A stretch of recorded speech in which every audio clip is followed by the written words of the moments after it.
ছেলে হয়ে পুরুষ মানুষের মতো তারা লেবাস পরছে।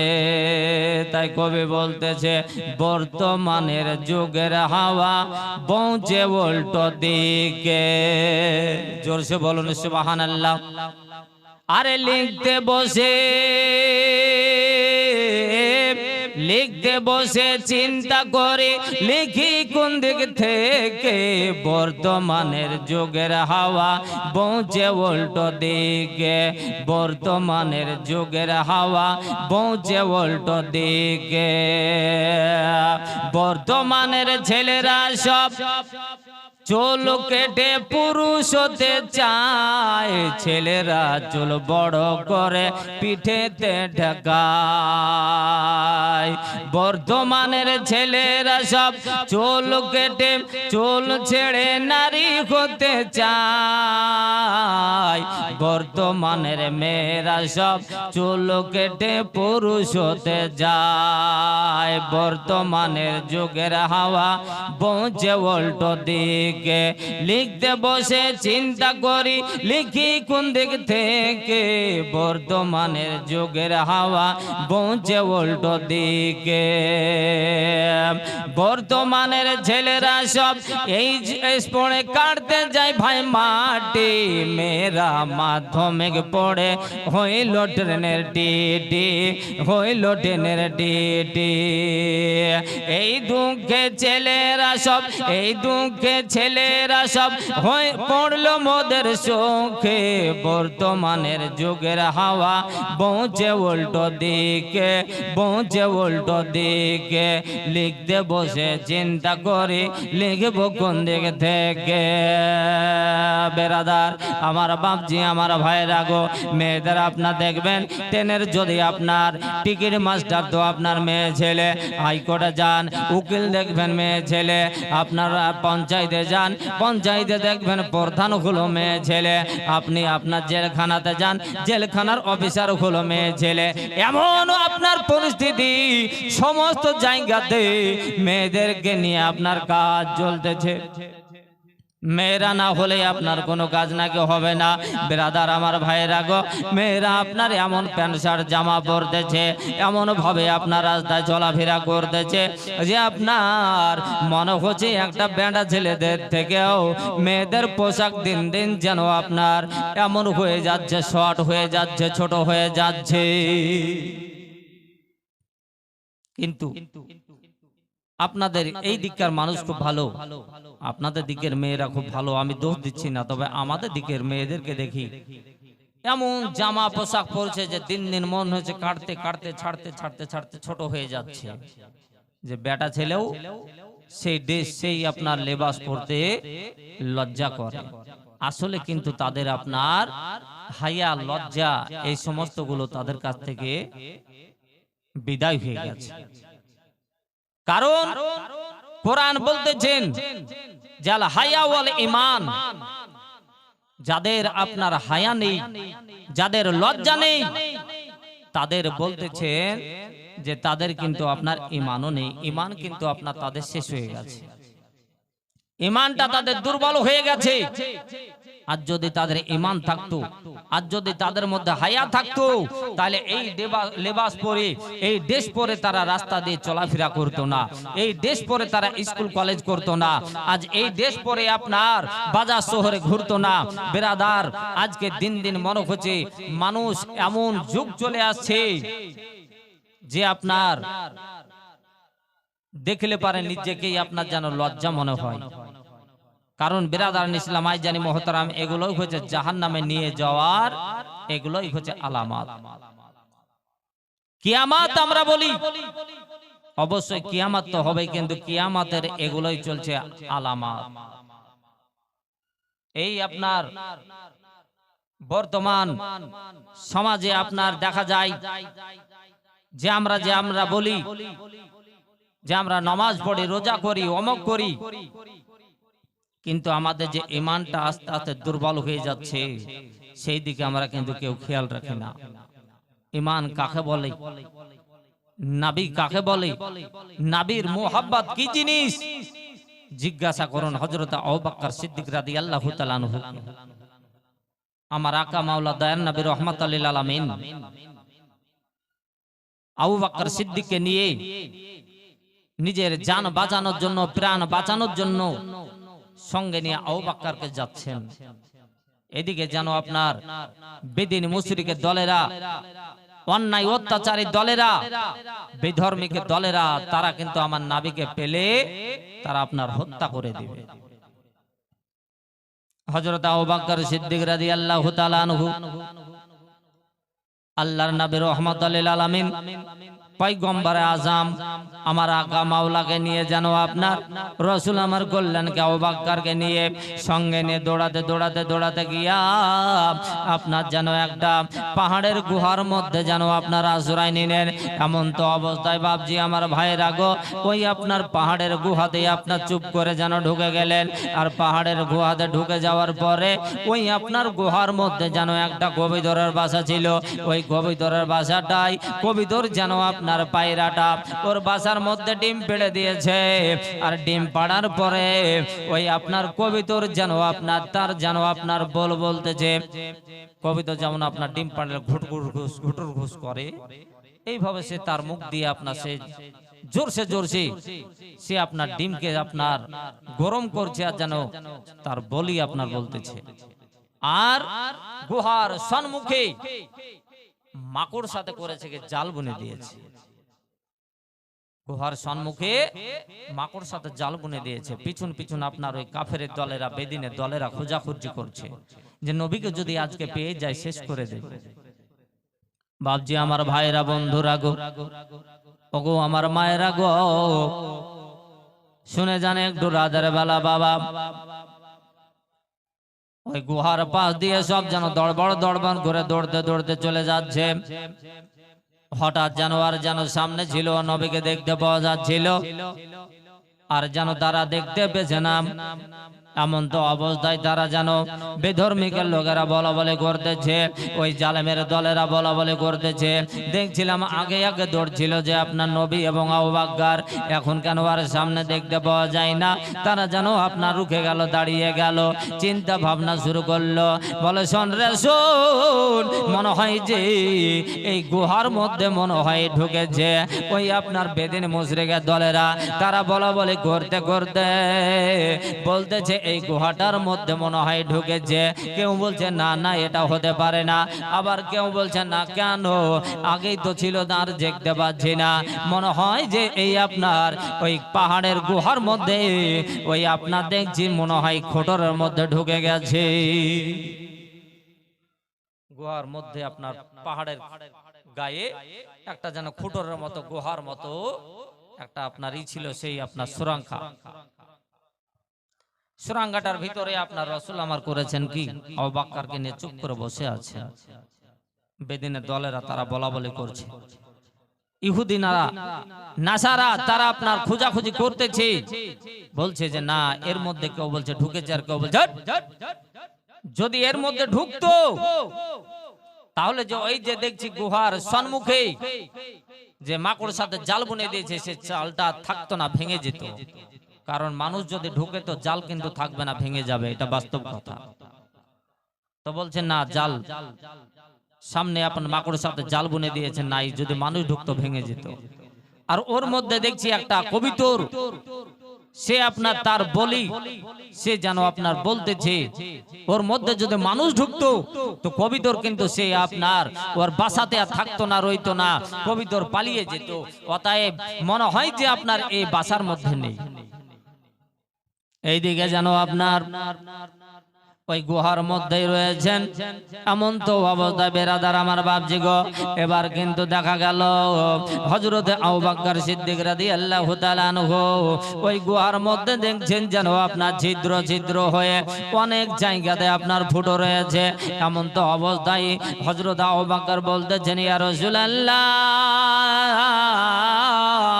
ইয়া হাবিবাল্লাহ গো, দেখছি যেন আপনার গুহার মধ্যে অনেক যেন আপনার ফুটো রয়েছে। জোরসে বলেন সুবহানাল্লাহ। হুজুর এই ফুটোগুলো কি দিয়ে বন্ধ করব?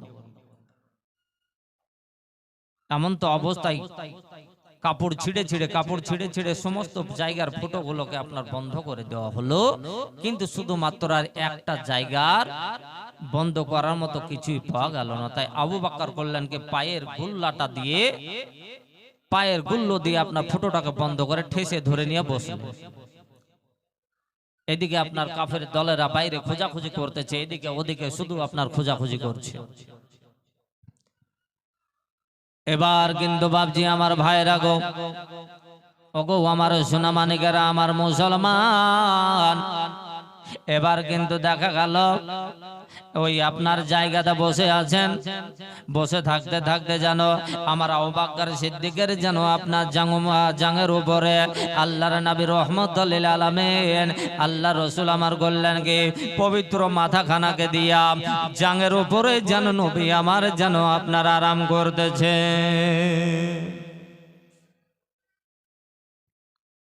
নবী আমার আরাম করছেন। আর এই দিকে আপনার বহুদিন থেকে একটি সাপ যে গুহাটার মধ্যে ঢুকে আছেন, সেই গুহাটা হলো গারেশ্বর গুহা। ওই পাহাড়টার নাম হলো গারেশ্বর। অনেক দিন থেকে আপনার ওই গুহার মধ্যে একটা বিষাক্ত একটা সাপ, পাহাড়ি সাপ, সে যেন আপনার ওর মধ্যে আছে যে একদিন না একদিন আমার আকা মাওলা নবী রহমতুল লিল আলামিন পয়গম্বরে আজম রাসূল আমার এখানে আসবেন, আর সেই দিন আমার রাসূলকে আমি কাছে পেয়ে যাব, নবীকে আমি দেখা করব, নবী মুস্তাফার পায়ে চুম্মা দেব। বলেন সুবহানাল্লাহ। এ বাবা, আমার বন্ধু, আমার ভাইয়েরা গো,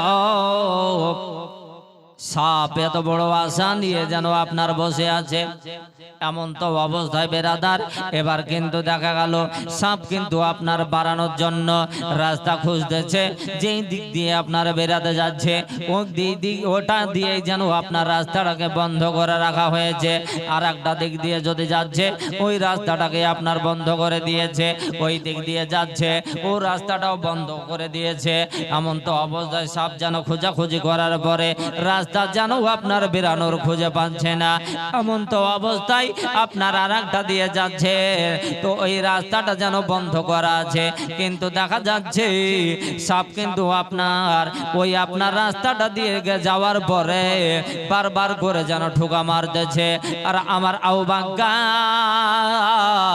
আমার নবী মুস্তাফার সাহাবে, আমার নবী মুস্তাফার যেন প্রেমিক ও সাহাবে আবু বকর যেন আপনার বুঝতে পেরে গেছেন। আবু বকরকে বলা হচ্ছে সব ঠোকা মারছে, বলে আবু বকর নবীর সাহাবী গো, তোমার পাটাকে তুমি সরিয়ে নাও। আবু বকর, আমার যেখানে দু জাহানের বাদশা নবী এসেছেন, ও নবীকে আমি আপনার সালাম জানাবো, ও নবীকে আমি জানো আমার রাসূলের পায়ে আমি সাপ হয়ে জুম্মা দেব। সাপ বারবার করে ঠোকা মারতেছে, আর আমার আবু বকর যেন আপনার পা সরাছেন না, কেননা আমি যদি পাটা সরিয়ে নেই ও সাপ হয়তো বেরিয়ে আজকে আমাকে না হয়তো দংশন করে আমার আকা মাওলাকে হয়তো দংশন করতে পারে। না না না, আমি জান দিতে রাজি আছি, কিন্তু আমার নবীর বেয়াদবি করতে আমি রাজি নয়। বাপজি আমার ভাইরা গো, আমার বন্ধুরা, এমন তো অবস্থায় হযরত আবু বকর সিদ্দিক যেন পা সরাছেন না, আর সাপ যেন ছটপট ছটপট করতেছে। এমন তো অবস্থায় সাপ যখন ধৈর্য ধরতে না পারলো, তখন কিন্তু দেখা গেল আমার আকা মাওলা দয়ার নবী রহমতুল লিল আলামিন যে আপনার আরাম করতেছেন, এখন অবস্থায় আবু বকর চিন্তা করতেছেন যে না না না, আমার পাকে যদি আমি সরিয়ে নেই তাহলে আমার রাসূল হয়তো আপনার যাতন হয়ে যাবে। আমার নবী মুস্তাফার আমি কিন্তু আরামটাকে আমি কোনোদিনই আপনার এইভাবে কষ্ট দেব না। আমার রাসূল আরাম করতেছেন, আমার নবীর আপনার যেন এরকম বেয়াদবি আমি করব না। জোরসে বলুন সুবহানাল্লাহ। বেরাদার আমার বাপজি গো, এমন তো অবস্থায় যেন ও সাপ যখন ধৈর্য ধারণ করতে পারলো না, আর যখন সহ্য করতে পারলো না, আপনার সাপ করলো কি, আবু বকরের পায়ে যেন আপনার কামড় দিয়ে দিয়েছে। যেমন কামড় দিয়ে দিয়েছে, সাপের কিন্তু বিষে আস্তে আস্তে আস্তে আস্তে আবু বকরের চেহারাটা যেন আপনার কালো হয়ে গেছে। আবু বকর ভাবছেন যে আমাকে তো সাপে কামড় দিয়ে দিয়েছে, আস্তে আস্তে আমার শরীর তো যেন আপনার দেখছি যে জর্জরিত হয়ে গেছে। আমি যে আর ঠিকভাবে বসে থাকতে পারছি না, কি করব? আমার রাসূলকে কি আমি ডাকবো? আমার নবীকে আমি ডাকবো না। যদি আমার জান চলে যায় তবু আমি আবু বকর রাজি, আমি ডাকবো না। কেননা আমি যদি ডাকি তাহলে আমার হয়তো বেয়াদবি হয়ে যাবে, রাসূল আমার হয়তো কষ্ট পাবেন। অতএব আমার নবী যেখানে কষ্ট পাবেন সেখানে আমার আল্লাহ পাকও কিন্তু আমার কষ্ট পাবেন। অতএব আমার নবী যেখানে রাজি, মহান আল্লাহ পাকও রাজি। অতএব আমার নবীকে যদি আমি খুশি করতে পারি, মহান আল্লাহও আমার খুশি হয়ে যাবে। অতএব আমি জান দিতে রাজি আছি। আবু বকর, আমি কিন্তু আমার নবীর বেয়াদবি করতে রাজি নাই। বলেন সুবহানাল্লাহ। এমন তো অবস্থায় বেরাদার, এবার কিন্তু দেখা গেল হযরত সে আপনার আবু বকর সিদ্দিক যখন আস্তে আস্তে একেবারে শরীর থেকে আপনার শক্তি হারিয়ে যাচ্ছে, এমন তো অবস্থায় আপনার দেখা গেল হযরত আবু বকর চিন্তা করতেছেন আমার রাসূলকে আমি কেমন করে ডাক দেব গো? না না না, আমি নবী মুস্তাফাকে ডাক দেব না। তবে আবু বকর শেষ পর্যন্ত আমার আবু বকরের চোখের যেন একটু পানি আমার রাসূলুল্লাহর যেন আপনার চেহারাতে গিয়ে পড়ে গেছে। আর আমার নবী আমার যেন চোখ খুলে দেখছেন যে আবু বকর যেন আপনার জর্জরিত হয়ে গেছেন এবং কাঁদতেছেন।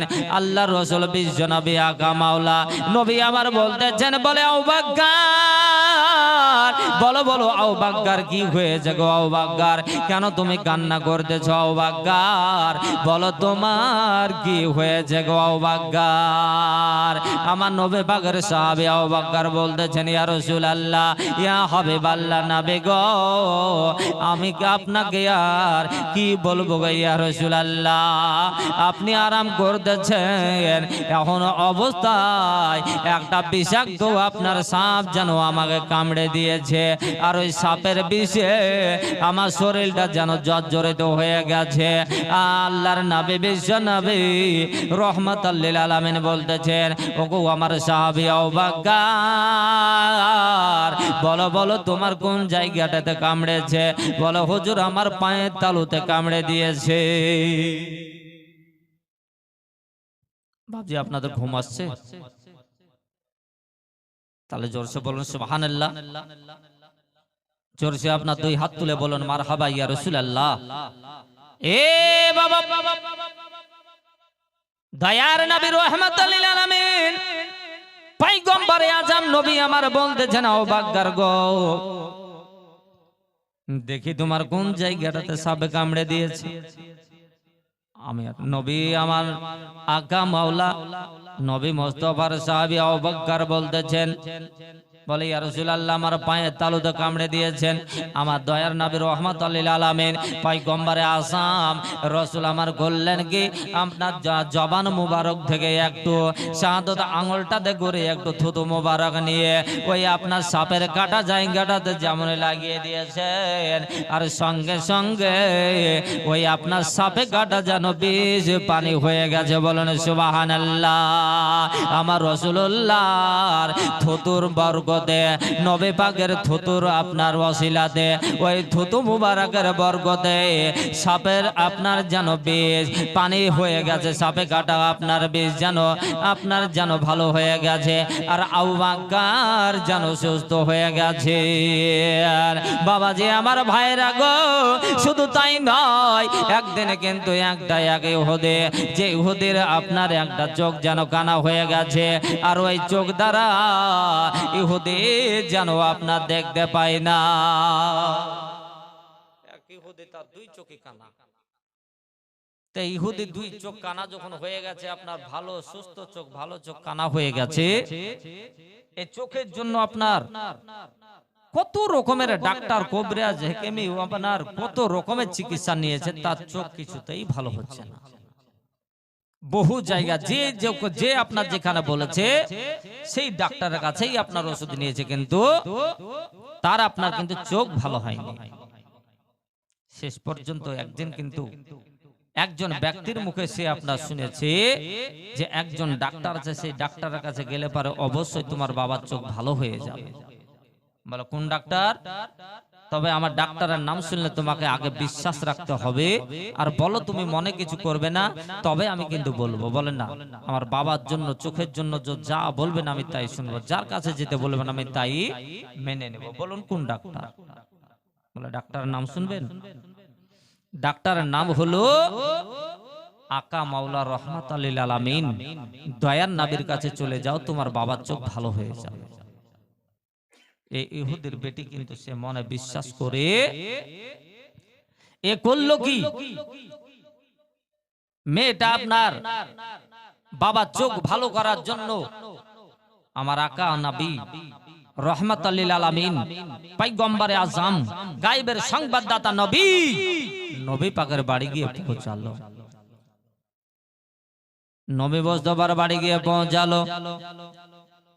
নবী পাককে বলা হলো, ইয়া রাসূলুল্লাহ, ইয়া হাবিবাল্লাহ, ওগো আল্লাহর নবী, আপনার কাছে একটা জিনিসের জন্য এসেছি। আমার দয়ার নবী রহমাতুল লিল আলামিন বলতেছেন, বলো ওগো মা, ওগো বলো গো বেটি, তুমি কেন তুমি আমার কাছে এসেছো? বলে, ইয়া রাসূলুল্লাহ, হুজুর গো, আমার আব্বা জানের চোখ যেন অন্ধ হয়ে গেছে, আব্বা জানের চোখ কানা হয়ে গেছে, আর আব্বার চোখের জন্য আমি কত ডাক্তার দেখিয়েছি, কত আপনার গোবরাজ দেখিয়েছি, আমার আব্বার চোখ কোথাও যেন ভালো করতে পারেনি, তাই আপনার কথা শুনলাম।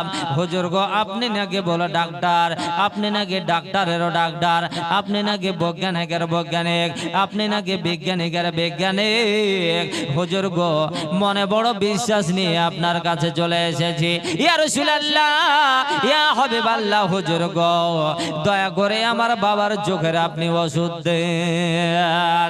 নবী আমার, বিশ্ব নবী, রহমতের নবী আমার বললেন কি, আপনার বললেন কি, আজ পায়ের আপনার জুতো ওই খড়মের তলের কিছু ধুলো আপনার দিলেন, একটা কাগজে করে পুড়িয়ে করে দিয়ে দিলেন।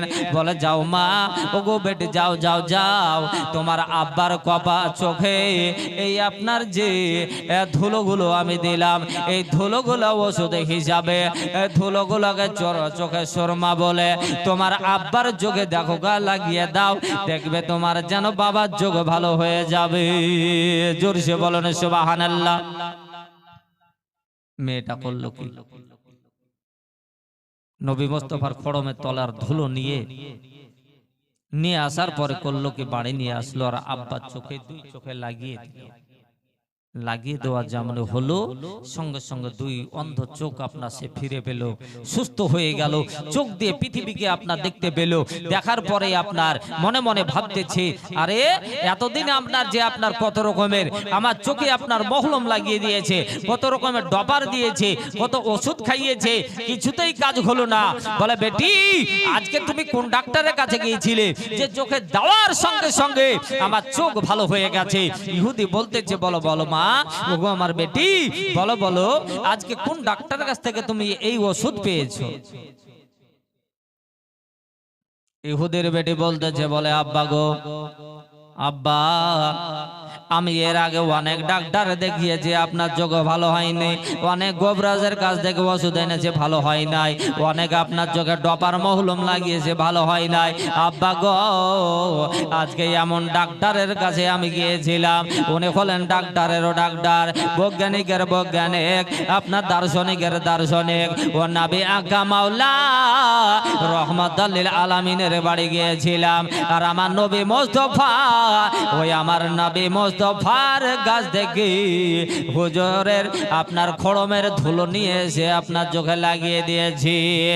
বাবা বলতেছে, মারে, যে নবীকে আপনার কত আপনার অন্যায় বলেছি, যেই নবীকে কত আপনার ব্যভিচার করেছি, যেই নবীর শানে কত আমরা গুস্তাখি করেছি, যে নবীকে আপনার কত মারার চেষ্টা করেছি, আর ওই নবী যে এরকম নবী আমি কিন্তু আগেও না জানতাম না, আগে থাকে আপনার বুঝতাম না গো মা।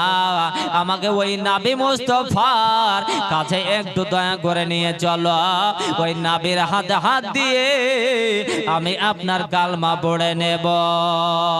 ওই ইহুদি তার বেটিকে সঙ্গে করে নিয়ে বাবা আমার নবী মুস্তাফার কাছে গেল। আর যাওয়ার পরে আমার নবী পাকের আপনার পা দুখানা ধরে কদম দুখানাকে ধরে জড়িয়ে ধরে পড়ে হাওমা হাওমা করে কান্না করতে শুরু করলো।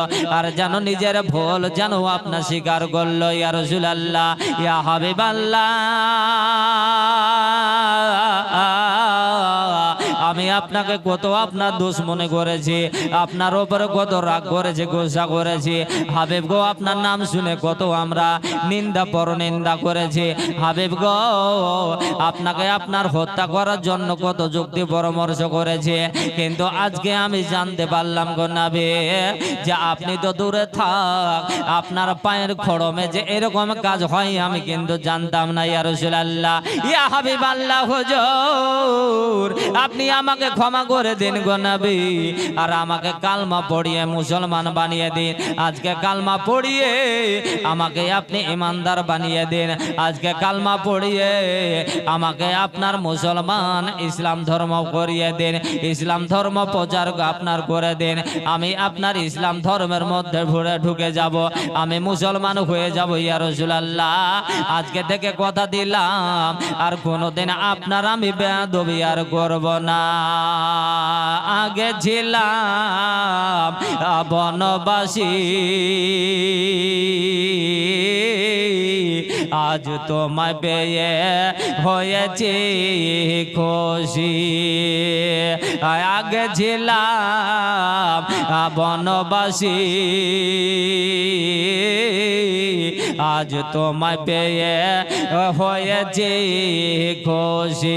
তোমায় পেয়ে কোরআন পেলাম রাসূল, তোমায় পেয়ে হাদিস পেলাম রাসূল, আর পেয়েছি মন সান্তনা।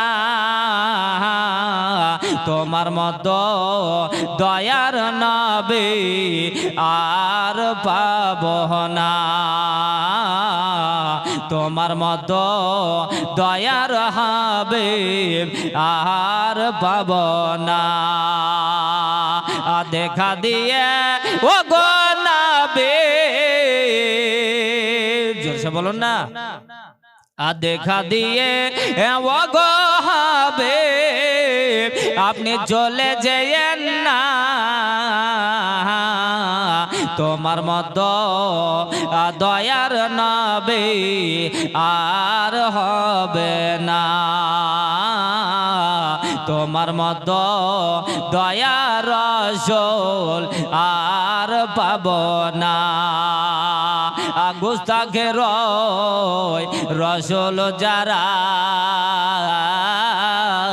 দিন কানা আজ ঈমান হারা, গুস্তাখের রাসূল যারা দিন কানা আজ ঈমান হারা। রোজ হাসরে কঠিন দিনে, রোজ হাসরের মহাবিপদে সাফায়াত তারা পাবে না, তোমার মতো দয়ার নবী আর হবে না, তোমার মতো দয়ার রাসূল আর পাব না। আমি যে বনবাসী, আজ তোমায় পেয়ে হয়েছি খুশি, আর তোমায় পেয়ে কোরআন পেলাম রাসূল, তোমায় পেয়ে কোরআন পেলাম রাসূল, আর দিচ্ছ মনে সান্তনা, তোমার মতো দয়ার নবী আর হবে না।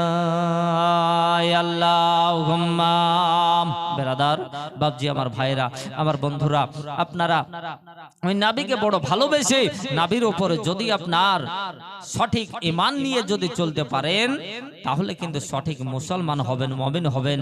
আর যদি নবীর মোহাব্বত যদি না থাকে, আপনি হাজারো যদি বলেন যে আমি আপনার নামাজ পড়ি, রোজা করি, কিছুই কাজে লাগবে না। ব্রাদার ইসলাম, নবীকে ভালোবাসুন, নামাজ পড়ুন, কাজ হবে। নবীকে মোহাব্বত করেন, রোজা রাখেন, কাজ হবে। নবীকে মোহাব্বত করেন, এমন কি আপনার নিজের জানের থেকে, প্রাণের থেকে, নিজের বেটা বেটির থেকেও নবীকে বেশি মোহাব্বত করতে হবে, ভালোবাসতে হবে। তবে আপনি যা ইবাদত করবেন আপনার কাজে লাগবে। আর নবীকে যদি ভালো না বাসেন, আপনি যাই ইবাদত করুন না কেন, এই যে শীতের রাত্রিতে আপনি 5 ওয়াক্ত, আপনার রাত্রিবেলা তো 2 ওয়াক্ত ফজরের নামাজ পড়ছেন, ঈশার নামাজ পড়ছেন, তবু কিন্তু এত ঠান্ডাতে নামাজ পড়ার পরে যদি আপনার নবীর মোহাব্বত না থাকে, তো আপনার নামাজে কাজ হবে না। আজি জানি মোহতারাম ব্রাদার ইসলাম, সামিয়ানে কেরাম, এখান থেকে আমার বক্তব্য।